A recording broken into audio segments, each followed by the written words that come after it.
Hi, Teresa Cowart with Remax Accent, and you are watching another episode of American Dream TV, Savannah Edition. A dear friend of mine, Brooks Stillwell, one day said, listen, would you like to buy the old Kehoe building? I said, why not? I've always wanted to do something like this.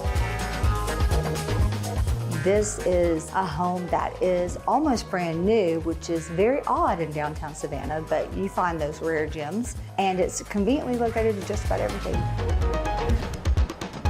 Yeah, I ended up getting into the real estate closing world, and it's the greatest thing in the world. It's amazing. Sail Savannah takes locals, tourists, anyone that wants to get out on the water for sailing trips. Our motto is dolphins probable, good times guaranteed. There's no better way to end a day in South Georgia than on a sailboat. The search is over, baby. I'm right here, and I got it. The American Dream, the only show that combats negative media, not owned by a network, commercial-free, unscripted. I got it. These are stories for you and by you.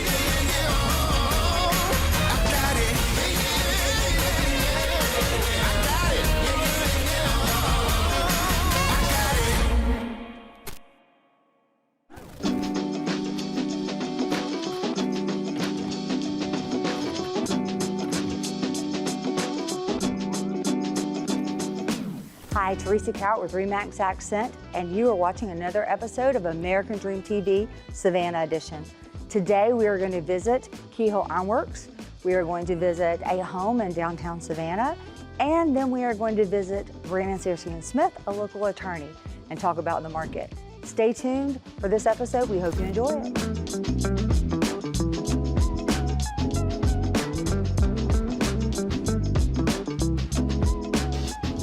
So today we're in downtown Savannah, and we are with Charles Morris, Sr., and we are at the Kehoe Ironworks, and I'm going to let him tell you a little bit about how this came to be, because this place is beautiful and amazing, and it wasn't always.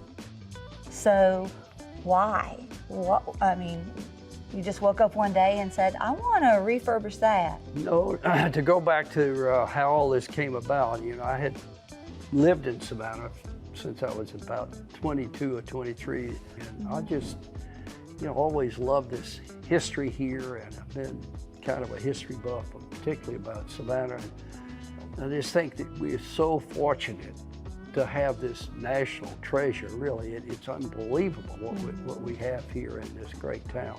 So anyway, a dear friend of mine, Brooks Stillwell, had been kind of looking around, and he heard me talking about it. And one day he said, listen, would you like to buy the old Kehoe building? This place was really in bad shape. The roof was almost gone, and the place was almost falling down. And I said, I don't know, let me think about it. So I started thinking about it. I said, why not? I've always wanted to do something like this for this great city. And anyway, so that's how it all happened. And I ended up buying it. It took us 3 or 4 years to restore this building and restore all the buildings around here.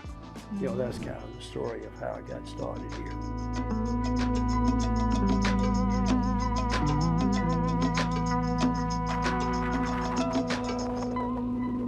So, do you know how long it was vacant before you bought it, like roughly? Yeah, I would say it would probably been vacant for 15, 20 years. Yeah.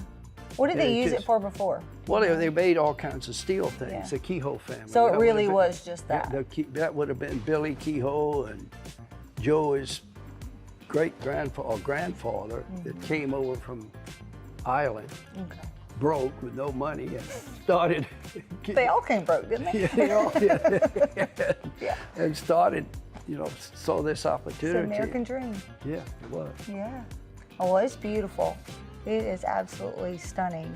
And I know that it is even more stunning when it is decorated up and, you know, the tables are in here. I've seen that firsthand. So besides weddings and things like that, what else do people use this for? Well, people use it for meetings. We do. We'll bring in a lot of our leaders from around the country because we operate in 9 states in the Caribbean with TV stations and newspapers and other things. And American Idol rented this whole building here, this part of the campus, and did their show here. Did they? In fact, they set up right over there. You know, you see them all talking. That was, Oh my goodness. So we got national, international Yes, you did. recognition, I guess.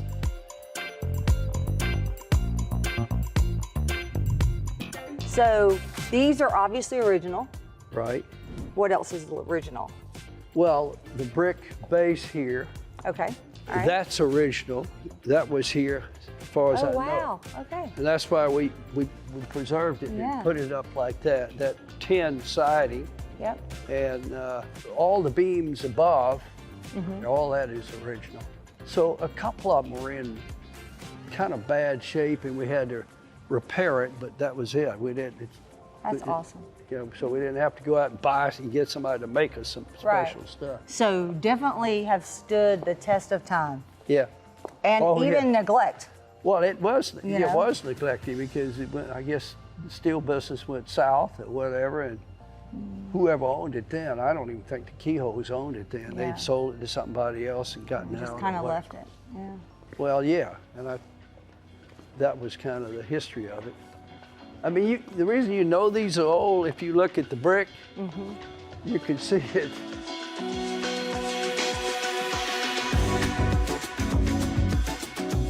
This is the second floor of this old Kehoe building here. Right. And this is the teaching kitchen. That's what we've named Okay. this. And what do you do in the teaching kitchen?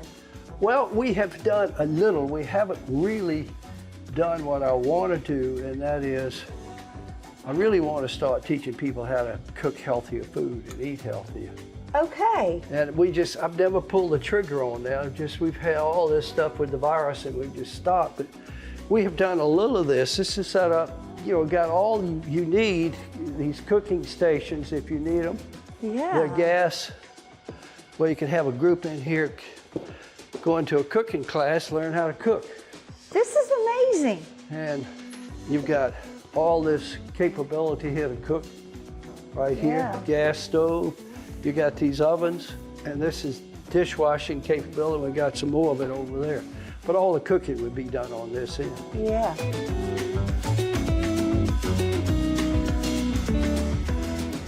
I know that like when I was younger, a lot of the stuff down here was just not, it was just horrible, right? And then, you know, when people started doing things, I think half of the people in town thought they were crazy, and then the other half, and then SCAD came in and they started like renovating the old buildings and things like that. And I think, well, thank goodness that they did, you know, that they had the capital and that they could do that and that they had a vision, and that, you know, we have people like you that have vision, and, you know, some others in town that wanted to preserve this, because you can't redo this. No, You can't remake history. Like, you either have it or you don't. Right. So if you go to other cities, they just don't have it. We have it in Savannah.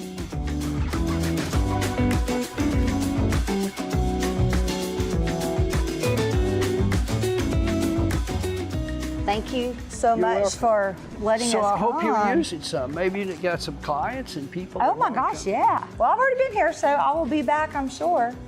And I'm going to try to find you somebody to do that teaching kitchen, because I think that is Good. incredible. I'd love to have somebody. That would be awesome. And, you know, if we could work through it where it works for everybody. Yeah, you know, yeah, yeah. Come in here and teach on the weekends or teach Yeah. whatever. It'd be a good time. I know a lot of people, so between the two of us, we got this. All right. Thank All you, right, ma'am. thank you. Okay. If you keep this up, then I'll let you in, 'cause you have a way with me like no one else. Yeah, you. So welcome to 546 East 32nd Street in the heart of downtown Savannah. Y'all come on in. I know I'll go home with you tonight. This is a home that is almost brand new, which is very odd in downtown Savannah, but you find those rare gems. And it's conveniently located to just about everything, but let's talk about the house. So kitchen, quartz countertops, very nice. We got some custom cabinets, and what woman or man, chef, doesn't love a gas stove? This is hard to find down here. So definitely a selling tool is to have that gas stove.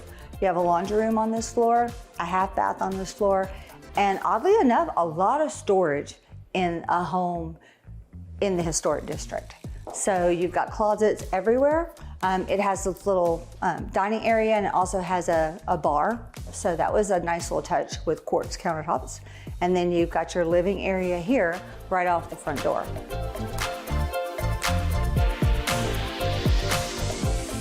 So another great thing about this home is the size of the master, which I think is a huge selling point. It also has a porch that goes outside. So you have a full sitting porch out there, perfect for rocking chairs, afternoons, morning tea. And then the bathrooms as well. You've got double vanities, you've got a walk-in shower, all custom, all updated, I mean brand new, obviously. So you've got the old and the new. Old town, new house.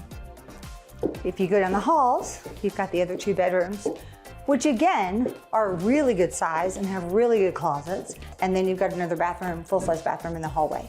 So a little over 1,800 square feet, downtown Savannah, $559,999. And it actually is on the market right now. Close to everything, like you can basically walk to restaurants and things of that nature. And this is an area that has been revitalized, and there's still some areas they're working on, but it's a great deal. It really is.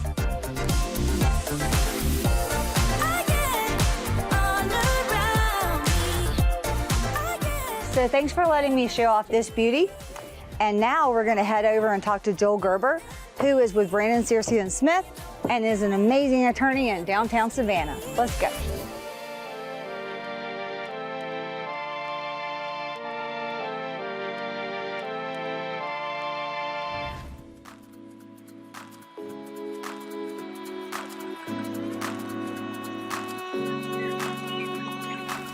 So now we're with Joel Gerber, who is my favorite real estate attorney in Savannah, and he didn't pay me to say that, at Brandon, Searcy & Smith, and we're gonna talk a little bit about him for a second, and then we're gonna talk about the real estate process and how this all happens here, because Georgia is an attorney state, and not all states are like that, and we know that, but in Georgia, our world, we're an attorney state.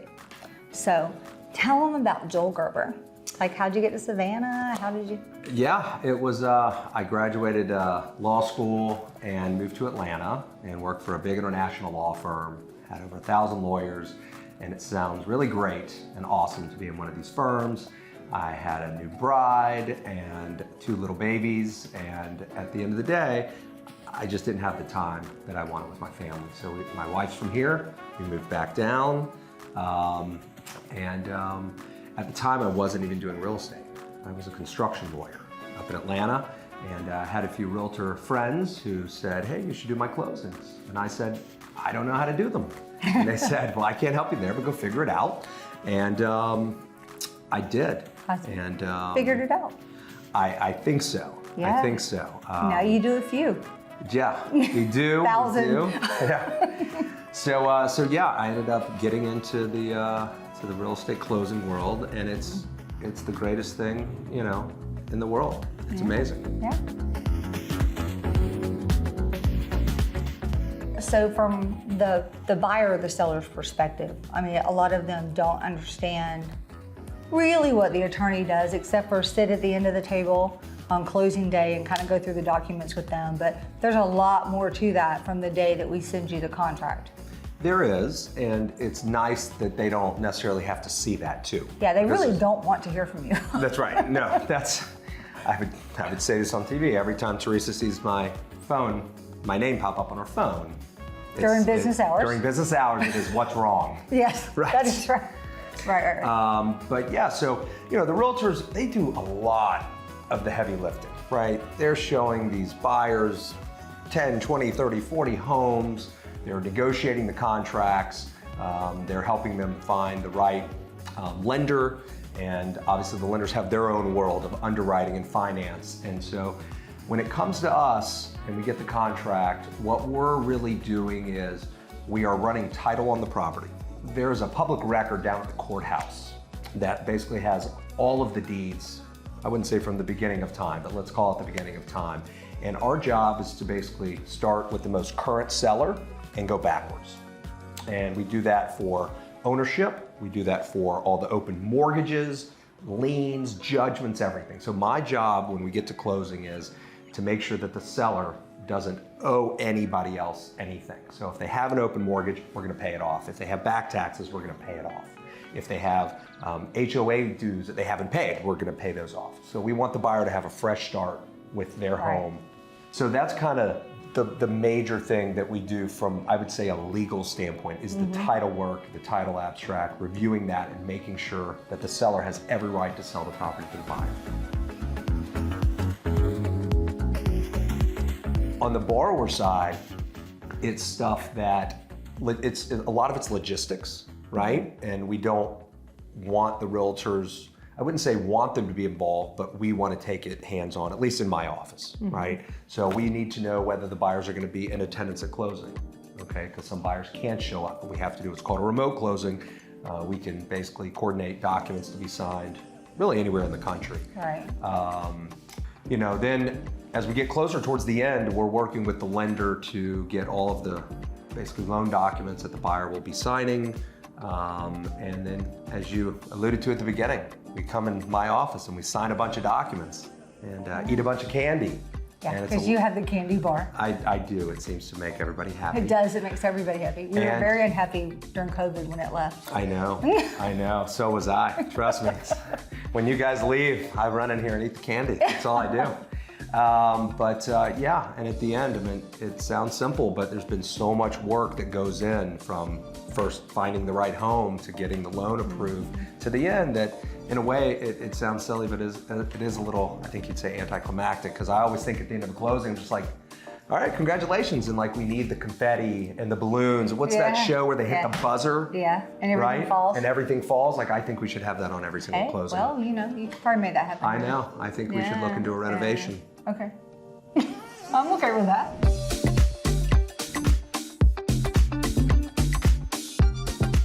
So one of the most frustrating things, I think, for all parties, I guess, is, you know, you have your contract, it has a closing date, everybody's really excited, and they plan towards that closing date. And then it doesn't happen often here, but the closing date has to be postponed. Yeah, I know that's one of the most disappointing things for buyers, sellers, super emotional for everybody. It is. So, you know, usually I would say more often than not, it ends up being on the lender side that they're not ready. It doesn't mean that it wasn't a great lender, and it doesn't mean the lender's not doing a great job. You know, it really is a team effort in real estate closings. I mean, from both agents, buyers, sellers. So from the lender side, we do have them every once in a while, a really bad lender. And they know deadlines and they're just not meeting them. That can happen. Usually most of the lenders that I work with and we work with are amazing and incredible. And so while they're doing everything they need to do on time, we do have buyers at times that aren't getting the lender all the things that they need. I mean, they need all kind of documentation and tax returns and all this stuff. And if they don't get it to the lender in time, then the lender can't properly process the file. So I think that's kind of where you have lender delays. We've had a few delays in our office, even though we're reaching out a month in advance, where we have sellers who aren't getting us what we need from them. So it does take kind of honesty from everyone. And so, because we always find out. We always tell them, it's like, look, you can tell us whatever you want, but I promise you, the lender will find out, the attorney will find out. That's their job. Right, and it takes and they will find out. That's right. And sometimes it, usually takes about 7 to 10 days for us to get our title work back, right? So if we have a seller that's not responding to us to give us some information up front that we would need that can help us get there on time, or then when we get our title work back and we have a IRS lien or a credit card judgment, well, we have to start communicating with other law firms to get payoffs, and they're not on any kind of time schedule. Sometimes when we order a payoff from the IRS, it can take 3 to 5 weeks. So lots of different reasons for delays. We do everything we can to try to, anticipate those things and try to get them cleared before that deadline, but it does happen. All right, thanks for having us, Joel. You're it's very always welcome. good to be in this room. Well, you're welcome anytime, every hour on the hour. Okay. And I really appreciate you having me. Thank you. All right, thank you. All right.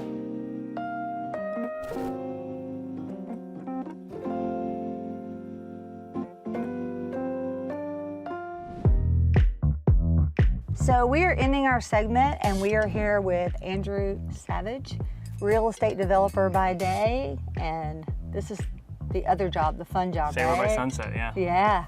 So tell us about Sail Savannah. Sail Savannah takes locals, tourists, anyone that wants to get out on the water for sailing trips.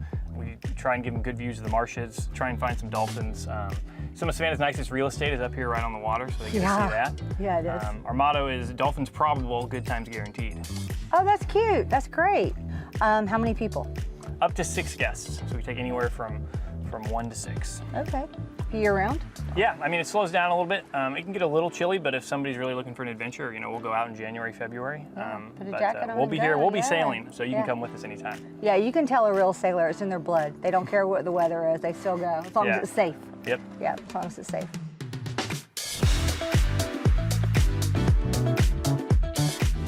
Okay, so tell us about this building. Like, I know that people live there. Right. I have a friend who lives there, and I know that at one point it was a hotel. People are always curious about it. It Yeah. was a Sheraton hotel in the Right. 80s. They had the Olympics were here in 1996. It was That's featured right. during that time period too. But it was converted to condominiums around the year 2000. But the dark history that people like to hear about is that it was built in 1926 with money from the mob from Al Capone. They helped build the building, and then they operated it and kind of used it as a base of operations for rum running. They would bring alcohol up from the Caribbean in big ships and pass it off to, we don't know, some fishermen, some some crabbers, some shrimp boats. Yeah. And they would be nice enough to drop off big crates of it here, and then it would be distributed from here. Wow.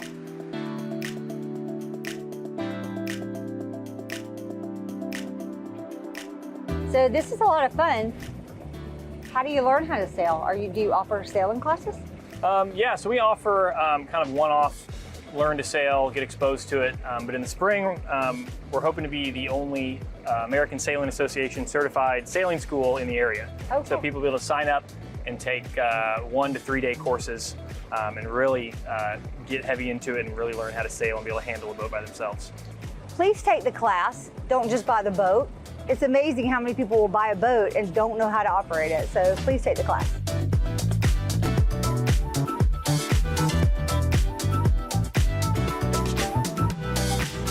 Thank you for taking the time to watch another episode of American Dream TV Savannah Edition. Today was a fun-filled episode. We went to Keyhole Ironworks. We went to a home on 32nd Street. We went to see Joel Gerber at Brandon, Searcy and Smith, and we ended our day at Sail Savannah. There's no better way to end a day in South Georgia than on a sailboat. We'll see you next edition.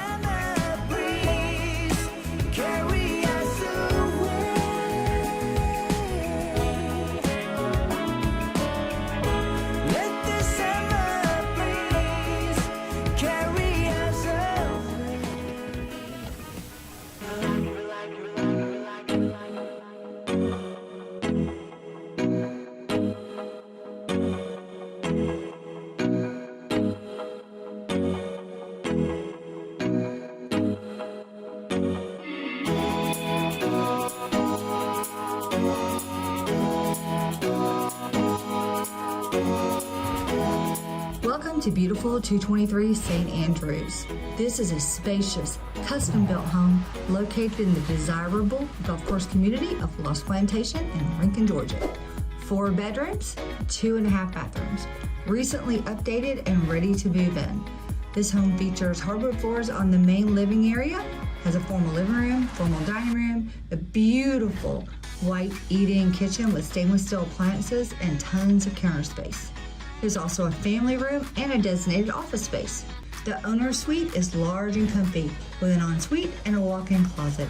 There's a ton of storage and closet space in this home. And then there's that amazing large 3rd story bonus room with a balcony. This home has so much to offer: convenience, beauty. Come see it for yourself. 546 East 32nd Street, Savannah, Georgia. This is an amazing opportunity to own an almost new home in downtown historic Savannah. You will be greeted by a rocking chair front porch. As you enter the home, you'll be delighted with the open floor plan, the wood floors, and the modern features. The open living room, dining room, and kitchen area are amazing. The kitchen and dining room have a large island, a stainless steel appliances, huge gas stove, quartz countertops, a pantry, and a built-in showcase area for your favorite photos or wine. There's also a half bath and storage area downstairs to complete that main floor. Upstairs, you'll find a beautiful owner suite with an ensuite and a walk-in closet that have been updated and are equally amazing. And it has a balcony, a huge balcony, a great place to read or relax after a long day. There's also 2 large guest rooms upstairs and a bathroom for them. Added bonus is the outdoor space. In addition to the front porch and the balcony off the owner suite, there's also a fenced backyard with charming paving area and 2 parking spaces and a 3rd area that could be utilized. This is a win-win-win-win-win in downtown Savannah for $559,999. Call today for your private showing. Don't miss this palatial brick home with a marsh view, and it's move-in ready. This is coastal living at its best. This amazing home boasts 4 bedrooms, 3.5 bathrooms, and a bonus room. It has a spacious, open living area with gorgeous hardwood floors, stunning molding, custom built-in, and a wood-burning fireplace. There's also a formal dining room and a separate study. The large open gourmet kitchen features custom cabinetry, a large center island, stainless steel appliances, and a breakfast area that overlooks the marsh. Windows, windows, windows. The large owner's suite includes a bathroom that is decadent and a walk-in closet with custom wood shelving. This is the perfect home for entertaining with a newly added screened outdoor living area complete with a stacked stone fireplace, a multi-level deck, and an outdoor kitchen with a grilling area overlooking a private backyard with the most breathtaking views of the Grove River Marsh. In fact, enjoy breathtaking sunsets in this coastal backyard retreat. This is the home you've been dreaming about. Call today for your private showing of 316 Lakeshore Drive in Savannah, Georgia.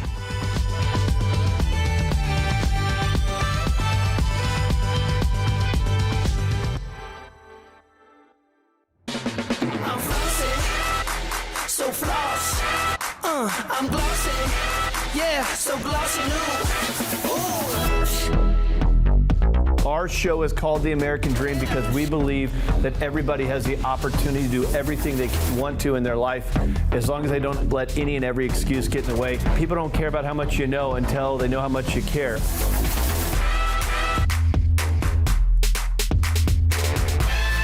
I've spent the last few years traveling the country, meeting the best in the business.